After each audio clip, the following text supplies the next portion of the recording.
और आगे बढ़ेंगे एक अगली खबर की तरफ। महाराष्ट्र पर सुप्रीम कोर्ट का फैसला आने के बाद कांग्रेस के जयवीर शेरगिल ने न्यूज 18 से खास बातचीत की। उनका कहना है कि जिस तरह से सुप्रीम कोर्ट ने फैसला किया है उस पर अजीत पवार, फडणवीस और गवर्नर को इस्तीफा दे देना चाहिए। महाराष्ट्र पर सुप्रीम कोर्ट ने अपना सुप्रीम फैसला दे दिया है। हमारे साथ बात करने के लिए कांग्रेस प्रवक्ता जयवीर शेरगिल हैं। जयवीर, फैसला आ चुका है, कल शाम 5 बजे तक का समय दिया है कोर्ट ने कि आप विश्वास मत जो है वो फ्लोर टेस्ट जो है वो करे, क्या कहेंगे? भारतीय राष्ट्रीय कांग्रेस इस फैसले का स्वागत करती है। दूसरा, ये जो सुप्रीम कोर्ट का फैसला आया है ये लोकतंत्र की डंडा तंत्र पे जीत है।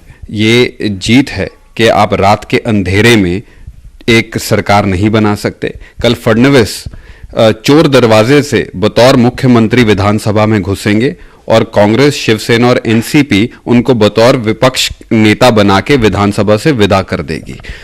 3 लोगों को इस निर्णय के बाद इस्तीफा दे देना चाहिए।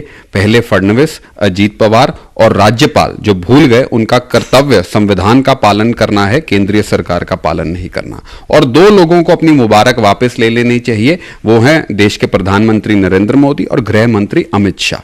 आज सुप्रीम कोर्ट के निर्णय ने इस अलोकतांत्रिक, असंवैधानिक, अनैतिक सरकार का पर्दाफाश कर दिया है। सुप्रीम कोर्ट ने कहा है ये जो कल की पूरी प्रोसीडिंग्स होगी विधानसभा में ये लाइव टेलीकास्ट होगा, जो कल पूरा देश देखेगा कि कैसे दिन की रोशनी में, दिन दिहाड़े फडणवीस सरकार और फडणवीस खुद एक वर्ल्ड रिकॉर्ड बनाने चाह रहे हैं, जो कल मुख्यमंत्री नहीं बल्कि 15 दिनों में 2 बार इस्तीफा मंत्री देने का खिताब उनको मिल जाएगा।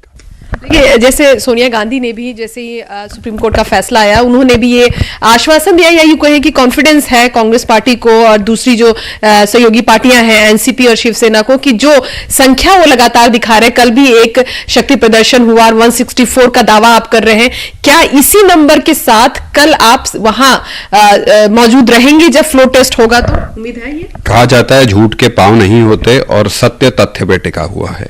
कांग्रेस और शिवसेना और एनसीपी का जनता की समर्थन पे बना एक गठबंधन है और फडणवीस और अजीत पवार का एक फर्जी और एक नकली ठगबंधन है।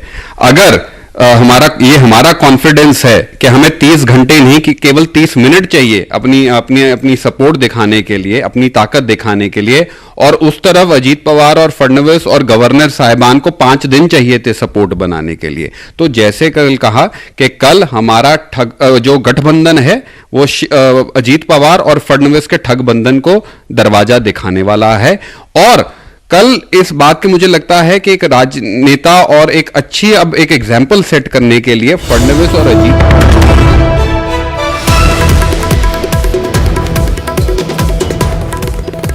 मुंबई से बड़ी खबर आ रही है इस वक्त की। मुंबई से बड़ी खबर, जी हां, शरद पवार एनसीपी के बागी अरकान असेंबली से मुलाकात कर रहे हैं। 13 अरकान असेंबली हैं एनसीपी के जिनसे शरद पवार की मुलाकात हो रही है।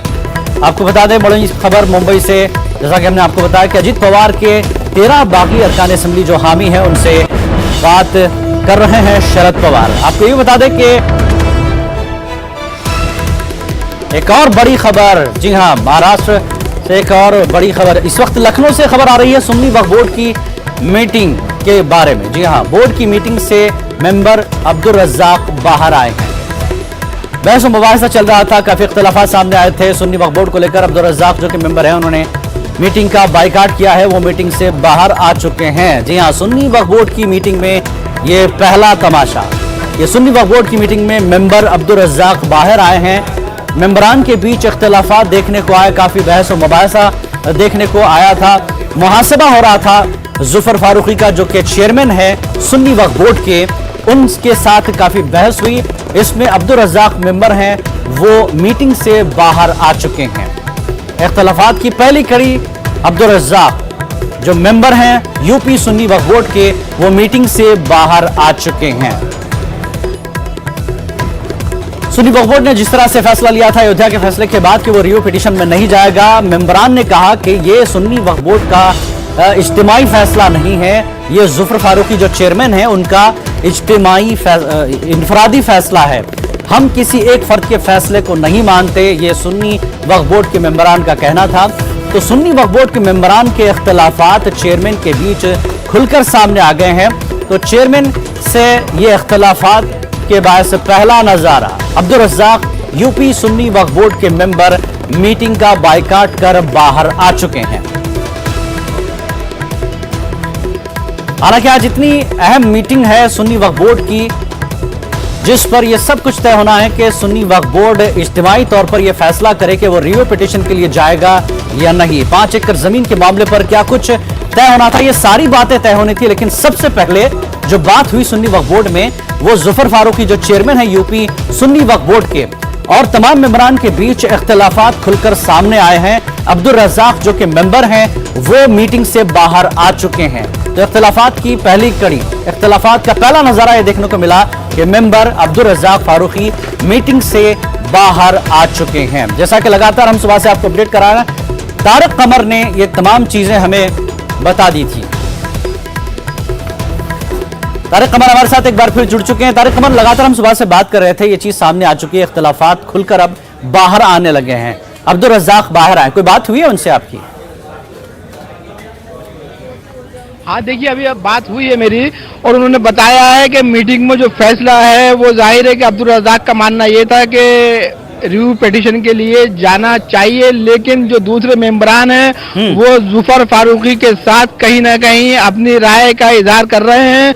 तो जिलानी ये बहुत अहम पेशरफ्त है, और मैं बता दूं आपको कि जो फैसला किया था जुफर फारूकी ने कि रिव्यू पिटीशन में नहीं जाना चाहिए, वही फैसला आज सुन्नी सेंट्रल वक्फ बोर्ड की जानिब से तकरीबन हत्तमी शक्ल इख्तियार कर चुका है। और अब्दुल रज़ाक का मीटिंग छोड़कर बाहर आ जाना इस बात की अलामत है कि उनकी राय नहीं मानी गई है, और अब ये सुन्नी सेंट्रल वक्फ बोर्ड ने जो अपना पुराना मौक़िफ़ था जुफर फारूकी का, उसी पर ये मोहर लगा दी है एक तरह से कि वो रिव्यू पिटीशन के लिए नहीं जाएंगे।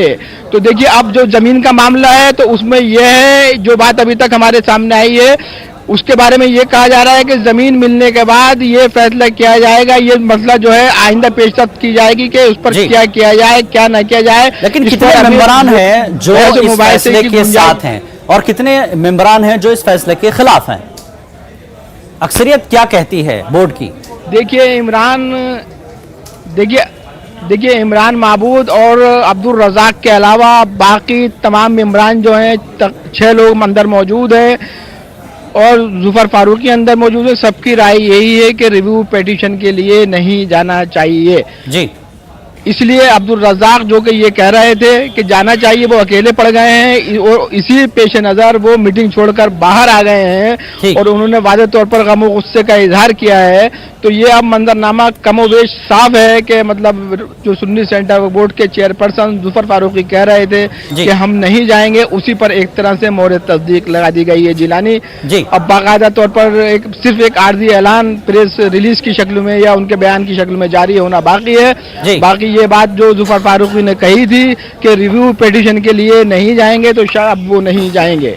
बिल्कुल, बहुत बहुत शुक्रिया तारिक कमर इस जानकारी के लिए।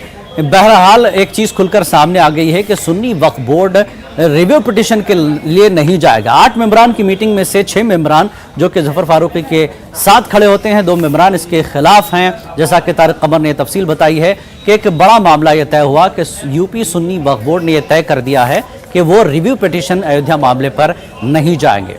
तो इस बुलेटिन में